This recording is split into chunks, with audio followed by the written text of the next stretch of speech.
¿Cuántos estamos contentos de estar en la casa del Señor? Interesante. La semana pasada una pregunta que hizo Estel me llamó la atención cuando dijo, ¿por qué estamos en la iglesia? ¿No? ¿Por qué estamos en la casa de Dios? Y claro, me moví un poquito el pensamiento y dije, en serio, ¿por qué estamos acá?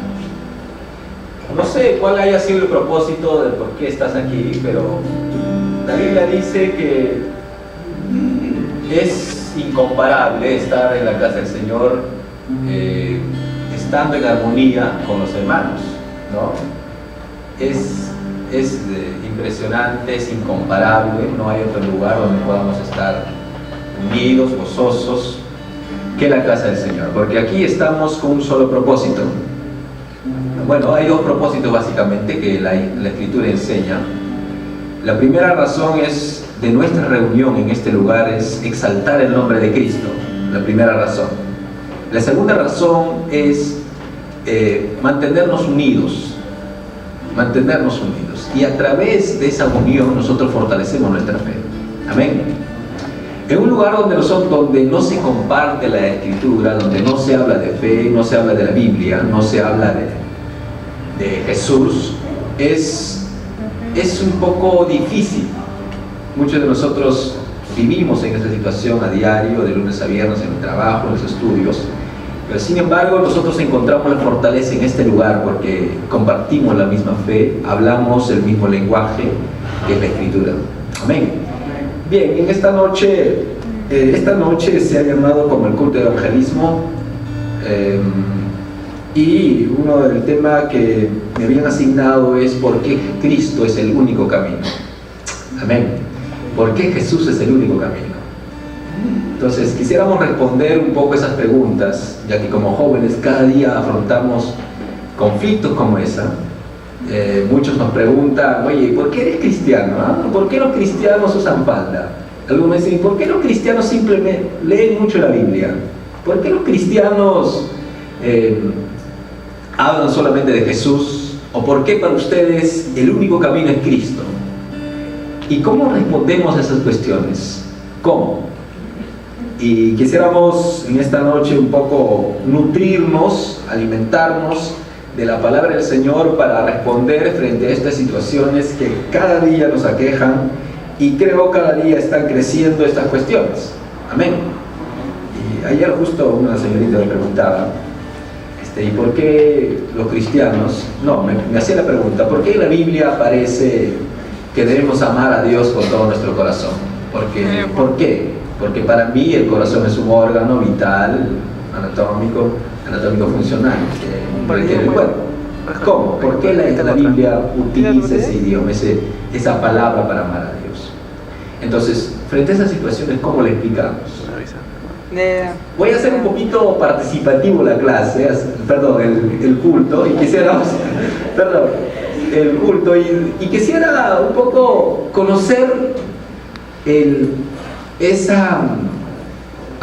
la información, la base doctrinal que tenemos cuando hablamos de Cristo, porque toda nuestra actividad, toda nuestra práctica cultica, nuestra creencia, nuestra doctrina gira en torno a Cristo. Escuchen esto, jóvenes. Toda mi conducta, mi actividad humana a diario, mi práctica cultica tiene que girar en torno a Cristo. Muy bien, ya están pensando la primera pregunta. ¿Por qué en la Biblia se utiliza el corazón como la parte esencial? ¿Y por qué la Biblia nos pide que debemos amar de todo nuestro corazón a Dios? La primera pregunta. ¿A qué se refiere? Miren, vamos al libro de Juan. Por favor, libro de Juan, capítulo 14, capítulo bastante conocido por todos nosotros, y versículo 6. Hay 3 afirmaciones, y voy a tocar solamente una afirmación porque tocar los 3 demanda de mucho tiempo. Solamente tengo ya 40 minutos.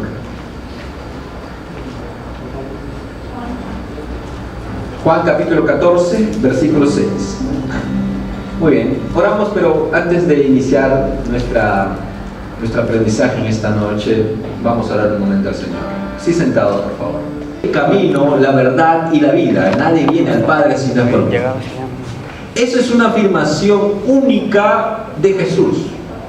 Primero, es la afirmación histórica desde que se originó el mundo. Nadie, absolutamente ningún ser humano afirmó esa afirmación, para la redundancia. Nadie. En la historia nosotros podemos encontrar a personas proclamándose Dios. En la historia nosotros podemos encontrar a personas proclamándose los grandes líderes. Pero nadie, absolutamente nadie, de ninguna religión del mundo ha dicho: yo soy el camino, la verdad y la vida. Chicos, Jesucristo es la única persona que utiliza esta afirmación desde el Antiguo Testamento hasta Apocalipsis.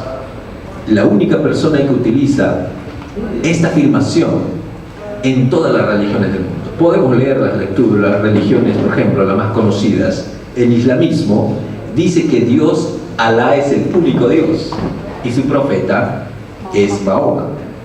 Bueno, los hindúes dicen que no hay otra revelación que su libro sagrado, que son las Vedas.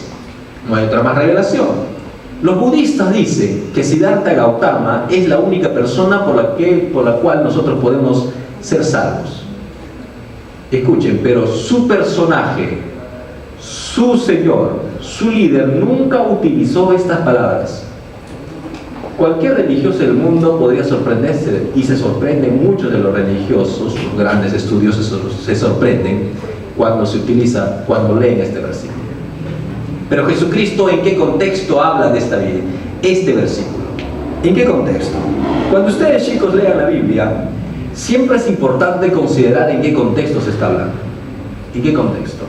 Bien, retrocedemos unos cuantos versículos atrás. Vamos a encontrar a cómo Jesucristo ya estaba a punto estaba dando algunos anuncios acerca de cómo iba a ser crucificado y cómo tenían que quedar sus discípulos y qué tenían que hacer sus discípulos. Sobre ese tema está hablando Jesucristo este versículo. Versículos antes, nosotros podemos ver el versículo 13, 31, Jesucristo está dando un nuevo mandamiento. Dice, Jesús habiendo salido, el versículo 34, un mandamiento nuevo os doy, que os améis unos a otros como yo os he amado, que también os améis unos a otros. En esto conocerán todos que sois mis discípulos, si tuvierais amor los unos con los otros. Miren, cuando nosotros evangelizamos, tenemos que estar seguros de lo que decimos. Amén. El verdadero discípulo está seguro de lo que dice y de lo que hace. ¿Cuántos somos discípulos de Cristo en esta noche? Amén. ¿Cuántos somos discípulos de Cristo? Amén. Amén. Siempre Jesucristo, por una sola vez creo, dijo: vosotros sois mis siervos. Después dijo Jesús: ya no os llamaré siervos, sino los llamaré amigos. Pero en este momento Jesucristo le dice: si quieren ser mis verdaderos discípulos, ámense los unos a los otros. Cuando hablamos, nosotros en realidad somos discípulos de Cristo. Discípulos de Cristo. Cada uno de nosotros somos discípulos de Cristo, si es que realmente lo somos. Cualquier persona que no cree en Jesús no puede ser discípulo de Cristo. Y claro, el discípulo de Cristo es aquello que hace lo que su Señor hace y habla lo que su Señor habla. En eso nos tenemos que caracterizar como buenos evangelizadores. Bien, Jesucristo responde a una cuestión, a una pregunta. ¿De quién? ¿A quién le responde con el versículo 6? Vayamos al versículo 5. Le dijo Tomás: Señor, no sabemos a dónde vas, ¿cómo pues podemos saber el camino? Tomás era uno de los discípulos, algunos llaman agnósticos, escépticos, llaman algunos incluso ateo. Pero sin embargo, la pregunta siempre curiosa de Tomás. En la Biblia por lo menos encontramos dos presencias de Tomás, pero siempre preguntándose, 2 veces. Aquí es la primera pregunta, pero cuando vamos al libro Juan, continuamos en 19, Juan versículo 20, a ver, 24, dice: pero Tomás, uno de los 12, llamado Dídimo, no estaba con ellos cuando Jesús vino. Y le dijeron los discípulos al Señor: hemos visto, al Señor hemos visto. Él les dijo: si no viere en sus manos la señal de los clavos, y metiere mi dedo en el lugar de los clavos, y metiere mi mano en su costado, no creeré. 8 días después estaba otra vez sus discípulos dentro, y con ellos Tomás. Llegó Jesús estando a las puertas cerradas, y se puso en medio y les dijo: paz a vosotros. Miren, siempre Jesús dudando. La pregunta siempre es buena. Nosotros como creyentes, como discípulos de Cristo, tenemos que preguntarnos. Aquella persona que no se pregunta no está conociendo realmente su doctrina. Alguien dijo: si una persona quiere ser verdaderamente discípulo, tiene que preguntarse. Siempre la pregunta es muy buena. Así que si alguien tiene pregunta en el transcurso de esta exposición, lo pueden hacer con toda libertad, pero sobre el tema que estamos tocando, ¿ok? Así que por favor no duden. Entonces Tomás le dice: Señor, no sabemos el camino, tampoco sabemos a dónde vas. ¿Ah? No sabemos a dónde vas. ¿Cómo podemos saber el camino? Siempre Tomás estaba... Miren, algo típico de Tomás es que su pensamiento es sobre la base terrenal, solamente en el base, siempre se queda en lo superficial. Siempre se queda en lo superficial. En otras palabras, podemos comparar a Tomás como alguien iniciándose en el camino del Señor. Siempre lo toma lo literal, ¿no? Su pregunta fue: Jesucristo estaba diciendo: vosotros no podéis ir al lugar donde voy. Estaba hablando acerca del retorno a su Padre. Estaba hablando, y de hecho nadie hasta el momento ha llegado al cielo excepto de 3 personas. Excepto de 3 personas en la Biblia. En la Biblia solamente tenemos a Enoc, a Elías y a Jesús. A 3 personas. Hasta el momento aún nadie ha llegado al cielo, hermanos. Nadie, ningún muerto, sea creyente o no creyente, aún no está en el cielo. Ok, ya voy. Después hacemos las preguntas, ok. Ya hay una afirmación. Muy bien. Aquellas personas que ya murieron siendo creyentes, siendo hijos del Señor, todavía no han entrado al cielo. Aún no. Vamos a entrar a la boda del Cordero, vamos a entrar. Ahí será cuando Jesucristo venga y lleva a su iglesia, y los muertos en Cristo resucitarán primero, y los que estamos vivos simultáneamente iremos con ellos. Ahí es cuando recién se inaugura el cielo con todos los hijos del Señor. Hasta el momento todavía son 3 personas: Enoc, Elías y Jesús. ¿Ok?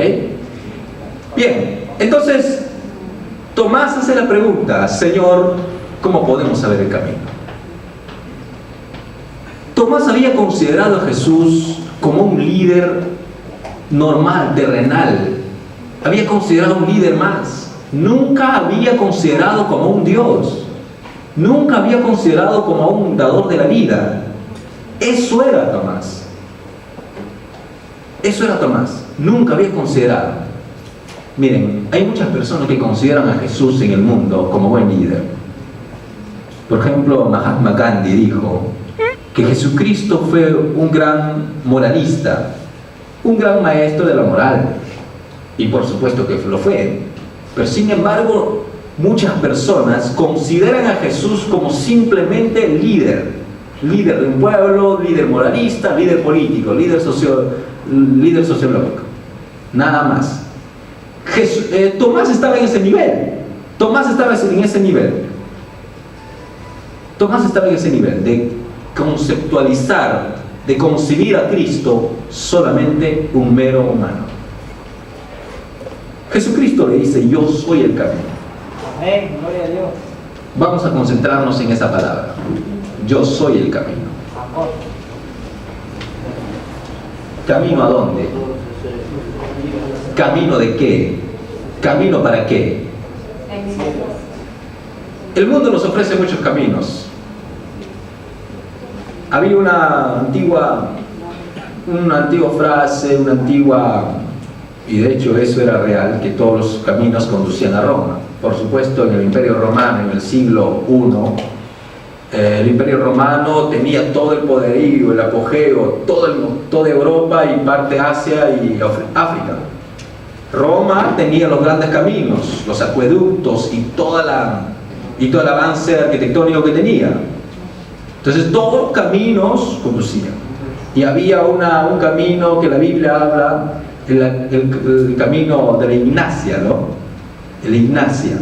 Ese camino era donde transitaban siempre las personas de alto nivel.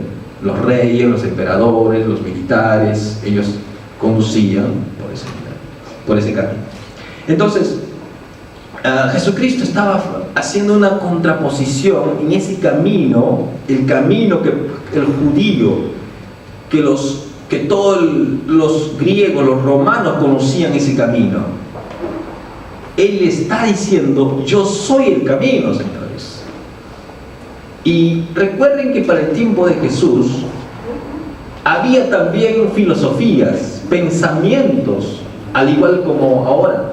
Por ejemplo, estaban los fariseos, estaban los saduceos, estaban los herodianos, estaban los estoicos, estaban los agnósticos y los gnósticos. Estaban todas esas filosofías. Y más allá estaban incluso la religión del César, porque César era como un dios para ese tiempo, todo el mundo llamaba a César Dios. Y luego estaba la filosofía griega que estaba inundando todo eso. Entonces en medio de eso Jesús le dice, yo soy el camino. Y recuerden que la palabra no dice yo soy un camino, El camino. dice el camino. Amén. Utiliza un artículo antes de la palabra. Y quisiéramos hacer una pequeña comparación en Hechos capítulo 16, versículo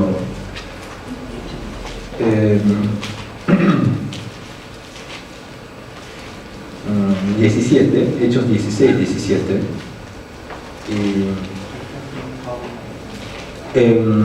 Dice así: Esta, siguiendo a Pablo y a nosotros, daba voces diciendo: estos hombres son siervos del Dios Altísimo, que os anuncian el camino de salvación. Escuchen, la traducción dice el camino. Entonces, si solamente dijera, porque estamos en un contexto donde una mujer que estaba fastidiando toda la tarde a Pablo, decían, estos varones predican el evangelio, el único evangelio, miren, el camino de salvación. Está utilizado en la traducción, dice el camino. Sin embargo, en el griego dice un camino. Si solamente Pablo hubiera distinguido esos dos términos, esas dos preposiciones, él hubiera dicho, porque Pablo después de este versículo lo reprende a esa mujer, lo reprende. Pero la pregunta es, ¿por qué Pablo respondió? ¿Por qué Pablo reprendió? ¿Por qué? A ver, vamos a leer un poquito más. A ver, y esto lo hacía muchos días, más desagradándose, miren, desagradando a Pablo, se volvió y dijo al Espíritu: te mando en el nombre de Jesucristo que salgas de ella, y salió aquella misma hora. Miren, haciendo un pequeño análisis de ese versículo, Pablo reprende a la mujer no porque en realidad la mujer estaba elogiando a Pablo por lo que hacía. Gloria a Dios. No estaba elogiando, sino lo reprende a esa mujer porque la mujer estaba diciendo, en el griego dice, estos hombres predican un camino, no dice él, si dice un. Estaba diciendo, uno más están hablando. Por eso el apóstol Pablo lo reprende. Por eso, chicos, el versículo que estamos leyendo dice el camino. Siempre cuando ustedes lean el camino, el artículo antes del sustantivo, hay énfasis. Hay énfasis. Entonces, el camino. Y vamos a aplicarlo un poquito a nuestra vida. En el mundo hay diversidad de caminos. Ahorita se habla de diversas filosofías.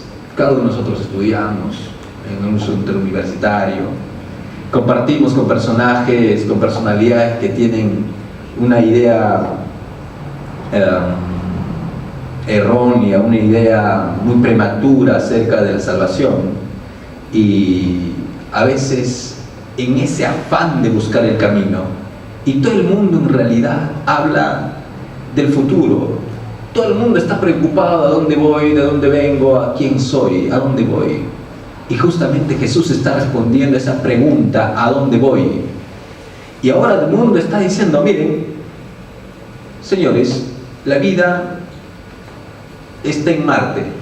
Incluso el último reporte que estuve viendo es que solamente, un amigo publicó, solamente los sabios, los inteligentes se salvarán del catástrofe que se viene al mundo. Y obviamente para mí eso es absurdo, ¿no? Claro. Y claro, Stephen Hawking dice, y él lo dijo, y todo el mundo de la comunidad científica dice: si él lo dijo, entonces vaya, es una eminencia, así que hay que hacerle caso. Señores, pero ¿quién es para afirmar, Stephen Hawking, para afirmar eso? ¿Quién es? ¿Quién es? Un simple humano, alguien que ha estudiado física cuántica y sabe un poco acerca de estos temas. ¿Pero quién es? Él no es Dios para estar diciendo si solamente los inteligentes serán sabios del catástrofe que se viene a la tierra. Gloria a Dios. Ese es un camino que el mundo propone. Uno de los caminos que propone el ser humano de la felicidad. Muchos dicen: para encontrar la felicidad tenemos que hacernos ricos. Ese es el camino que propone el mundo. No importa cómo hagas, pero siéntate feliz. No importa por qué ruta vas, pero con tal que te sientas feliz. Ese es un camino que propone el mundo. Jesucristo está hablando del camino verdadero. Amén, gloria a Dios. De la orientación de vida. Miren, Aleluya. el mundo está desorientado hoy. Está desorientado. No sabe a dónde va. La política, la economía, la administración, la medicina, la ética, el derecho. Se ha distorsionado. No sabemos a dónde vamos. No sabemos lidiar con nuestras situaciones. El ser humano no sabe lidiar. No puede ya lidiar con sus problemas emocionales, sentimentales. No puede lidiar. La ciencia ya no puede alcanzar. En el afán de poder solucionar esos temas tan coyunturales que tienen que ver con el ser humano, está diciendo, están inventando medios, mecanismos, formas, están creando sistemas de solución. Pero Jesucristo dice: yo soy el camino. Jóvenes, en esta noche muchos de ustedes y muchos de nosotros estamos tal vez teniendo conflictos emocionales. Cuando alguien se enamora, tiene conflictos. Cuando alguien no tiene dinero, tiene conflictos.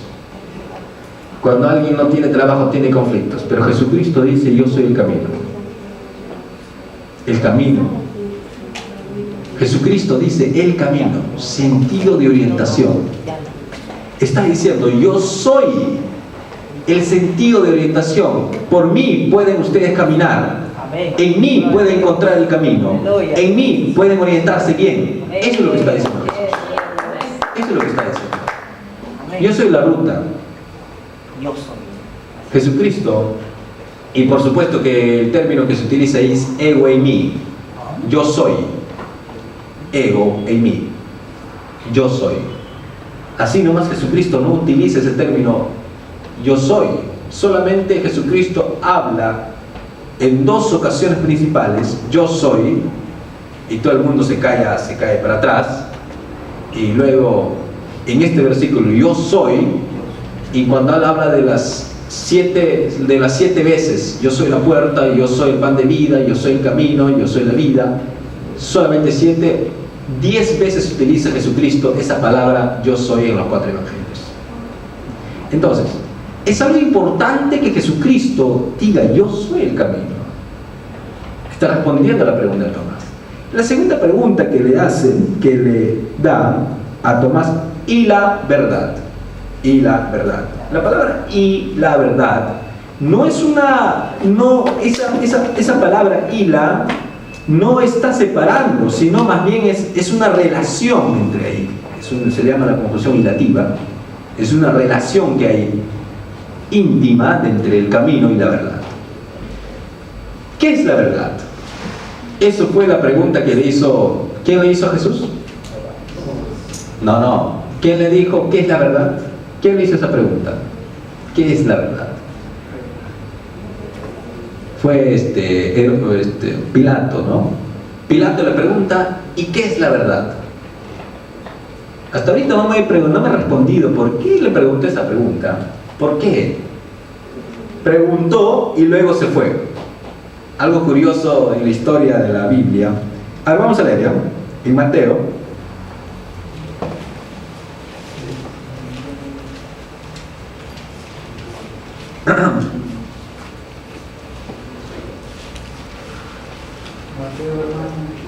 A ver, Mateo 27.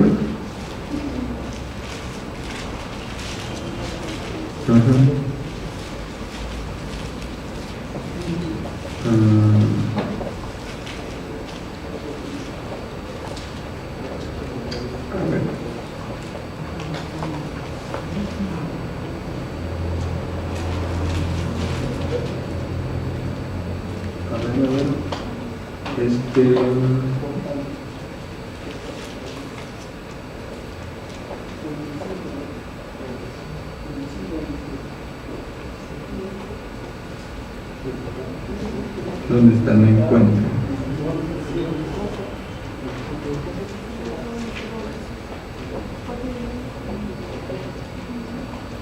Cuando Pilato le pregunta ¿qué es la verdad? Mientras está interrogando a Jesús, al resto de Jesús,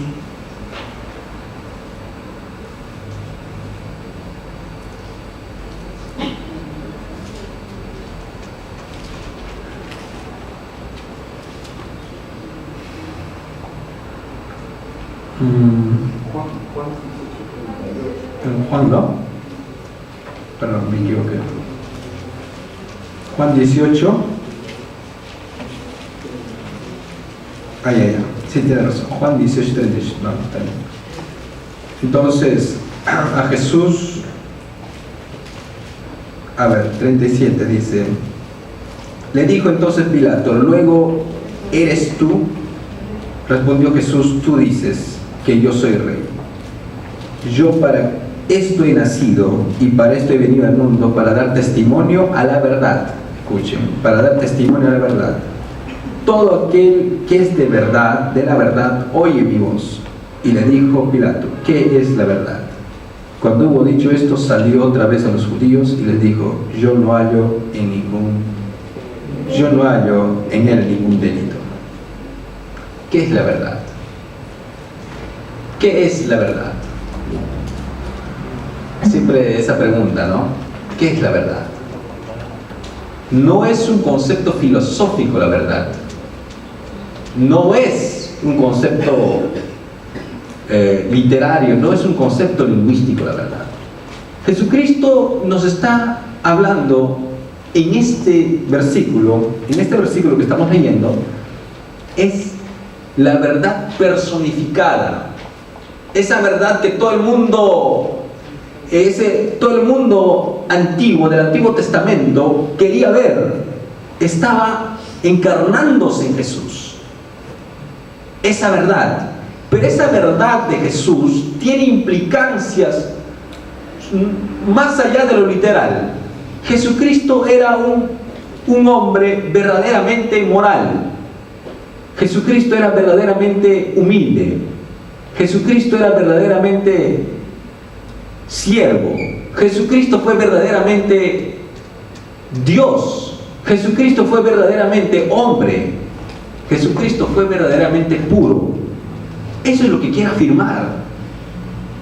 En este mundo nadie puede decir yo soy la verdad. Nadie.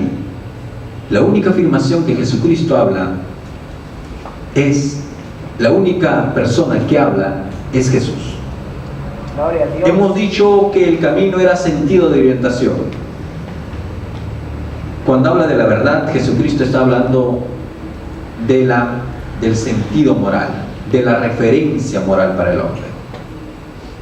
De eso está hablando. Primero, cuando habla del camino, sentido de orientación del hombre. Segundo, la referencia moral para el hombre. Eso es la verdad. No hay otra verdad aparte de Cristo. No hay otra verdad aparte de las palabras de Cristo. No hay. Jesucristo es categórico en su respuesta. Yo soy el camino y la verdad y la vida. Yo soy el camino y la verdad y la vida. Y la verdad, referencia moral para el ser humano. Chicos, nosotros no podemos encontrar nuestra mayor referencia aparte de Cristo, jamás. No lo busque, no lo va a hallar. Si lo halla, lo va a ser también muy distorsionado. Así que olvidémonos de las referencias que ponemos en las personas. Muchos de nosotros admiramos tal vez a un personaje en especial, a un deportista en especial, tal vez a un escritor en especial. Pero no podemos considerar al ser humano, aparte de Cristo, como una referencia. No, eso es algo inaudito, no podemos considerar. Jesucristo debe ser para nosotros como referencia moral. Jesucristo tiene que ser, debe ser y siempre debe ser nuestra referencia, jóvenes. Por favor, en todo, en nuestra pureza, en nuestro pensamiento, en nuestro servicio. Ocurrió eso con los discípulos. Ellos ponían a Jesucristo como el valiente, como el que iba a conquistar, pero sin embargo cuando Él muere, la mayoría retrocede. Claro, eso era antes de que Jesucristo resucitara. Cualquiera de nosotros hubiéramos dudado. Cuando Jesucristo murió, todo el mundo dijo, wow, pensábamos que este era el rey que iba a librar a Israel. Simplemente fue un engaño. Pero cuando Jesucristo resucita el tercer día, gloria a Dios, todo el mundo se maravilla, los discípulos recobran la fe. Aleluya. Y apóstol Pedro es lleno del bautismo del Espíritu Santo y luego es llenado por el Espíritu Santo, testifica con toda seguridad, con tanta seguridad, que en su primera predicación gana 3,000 personas. Gloria a Dios. Escuchen, cuando tenemos a Jesucristo como referencia moral, como persona referente, va a cambiar nuestras vidas. Amén. Por eso el apóstol Pablo siempre va a insistir a la iglesia a que debe considerar a Jesús como su Señor.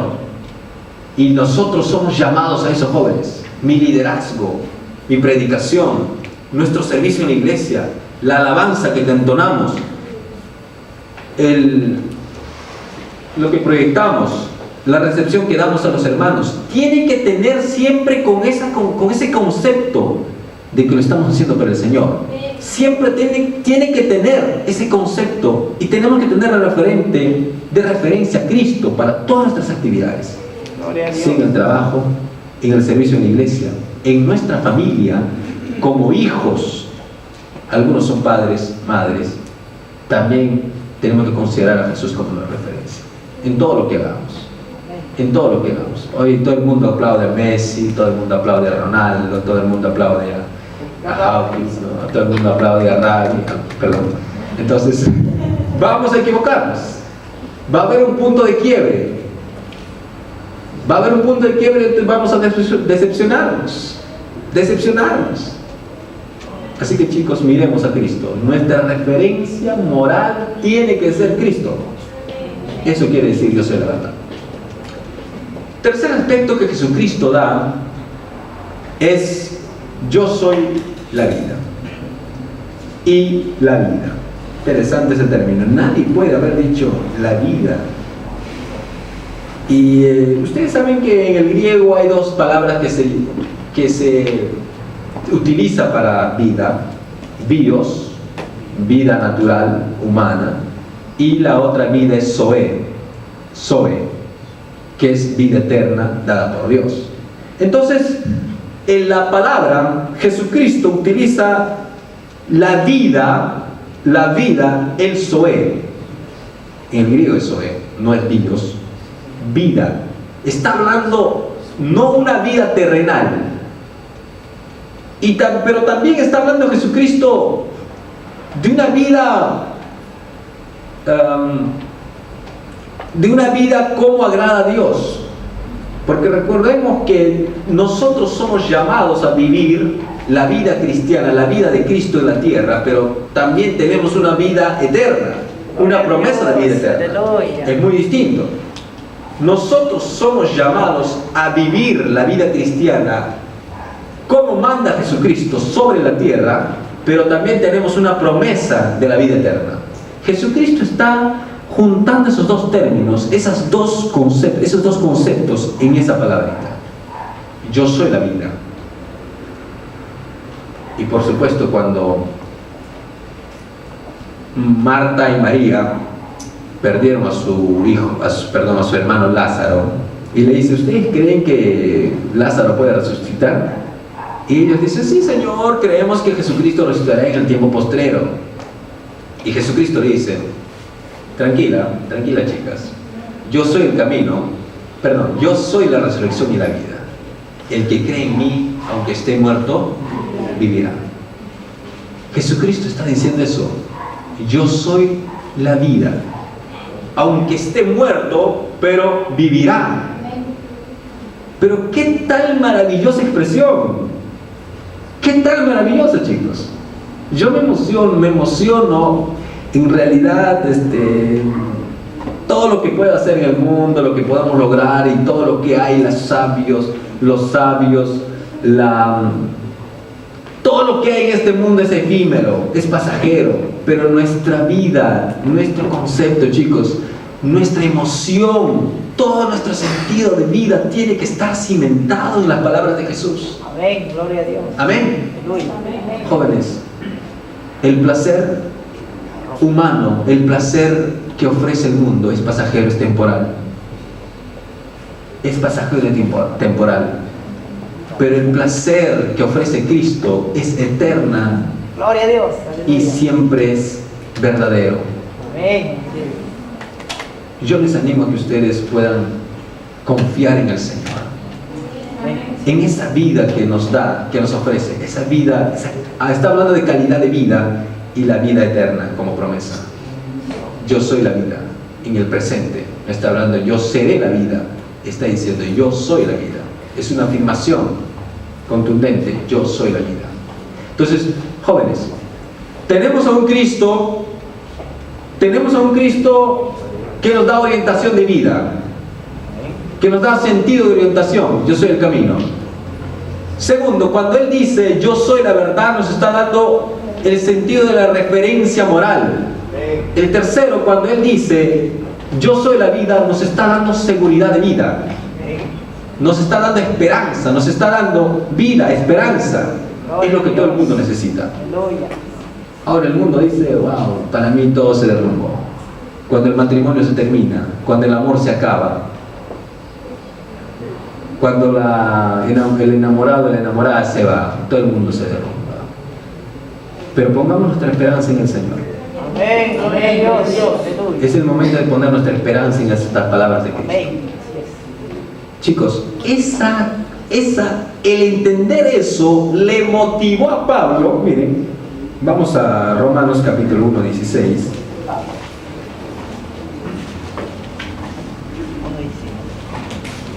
Romanos 1, 16. ¿Qué dice? ¿Qué dice Romanos?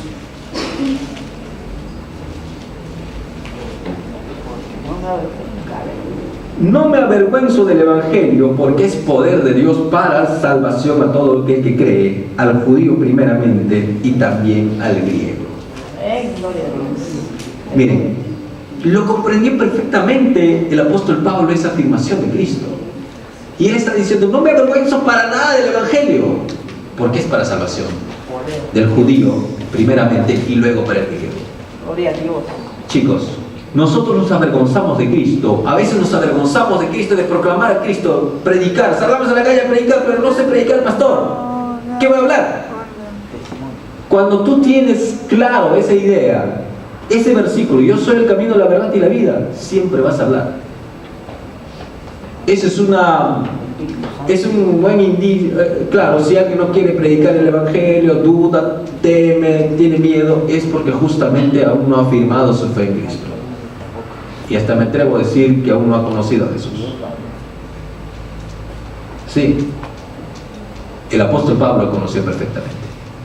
Jóvenes, conozcamos a Jesús. Conozcamos. Vamos a volver a Mateo capítulo 6, versículo 68. Cuando Pedro le dice, Señor, ¿a dónde iremos si tú tienes palabra de vida eterna?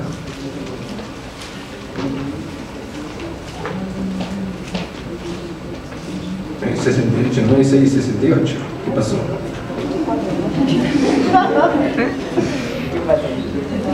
¿Dónde está? Perdóname, mi memoria creo que está fallando.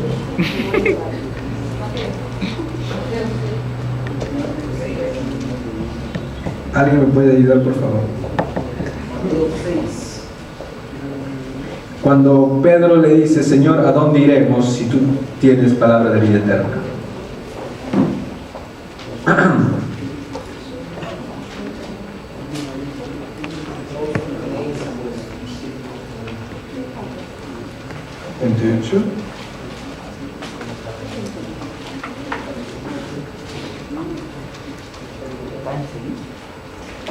Juan 6:68. Juan, perdón, Mateo, dije. Estoy enamorado de Mateo, pero... Juan 6:68. Perdón. Es Juan, disculpen. Entonces, Juan 6:68. Miren, desde entonces, desde el versículo 65 vamos a leer, del 60, pero al oír muchos de sus discípulos les dijeron, dura es esta palabra, ¿quién la puede oír? Sabiendo Jesús en sí mismo que sus discípulos murmuraban de esto, le dijo, ¿esto os ofende? Siempre la palabra a veces va a ser muy dura.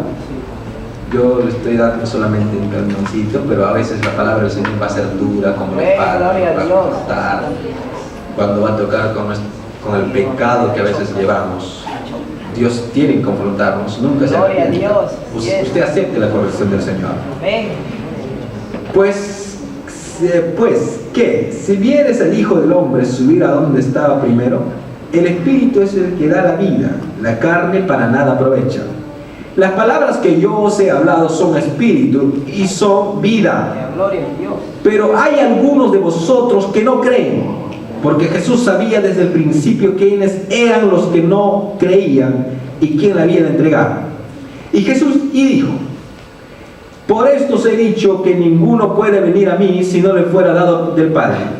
Desde entonces muchos de sus discípulos volvieron atrás, o sea, renunciaron de seguir a Jesús, ya no andaban con él. Dijo entonces Jesús a los 12, ¿queréis acaso iros también vosotros? Le respondió Simón Pedro, Señor, ¿a dónde iremos? Tú tienes palabra de vida eterna. Gloria a Dios. Y nosotros hemos creído y conocemos que tú eres el Cristo, el Hijo de Dios viviente. Jesús le respondió, no os he escogido a vosotros, yo a vosotros los 12. Uno de vosotros es diablo. Perdón, esa es una pregunta. Hablaba de Judas Iscariote, hijo de Simón, porque este era el que le iba a entregar y era uno de los 12. Muy bien, espero que no se repita esa historia con nosotros. Pero, chicos, lo que acaba de afirmar Pedro es algo importante. ¿A dónde iremos, Señor, si tú tienes palabra de vida eterna? La palabra puede ser dura, puede romper todo el concepto que nosotros manejamos de algún tema puede hacernos pedazos, y es bueno que nos haga, pero nunca renuncie a su fe.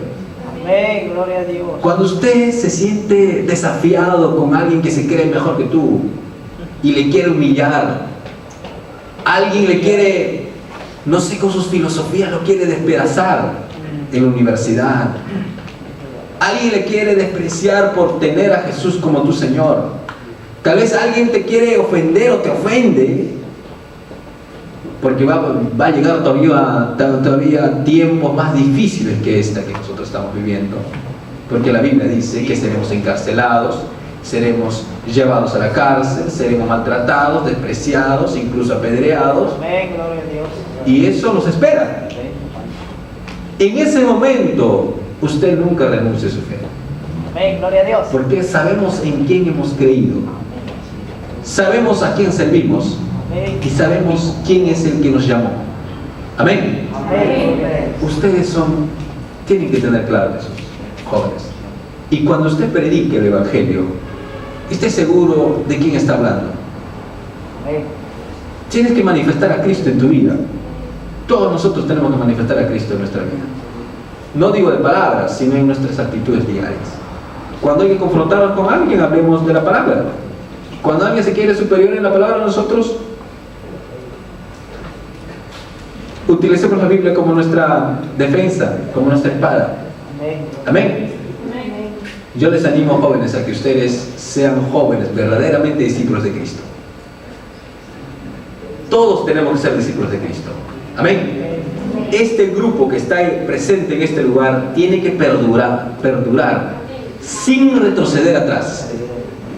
Dile al compañero, al amigo, al joven que está a tu lado, no retrocedas del camino. Ya sabes el camino. Ya sabes el camino. Ya sabemos el camino. Seguir adelante. Sigue adelante. Sigue adelante. ¿Cuánto tiempo me queda, señor director? Siga, siga. 3 minutos. Sigue nomás, sigue. Sigue, va. Muy bien. Jóvenes, si nosotros cambiamos, sustituimos la presencia de Cristo en nuestra vida, perdemos todo. Simplemente les digo, si alguien retira a Jesús de su corazón, lo pierde todo.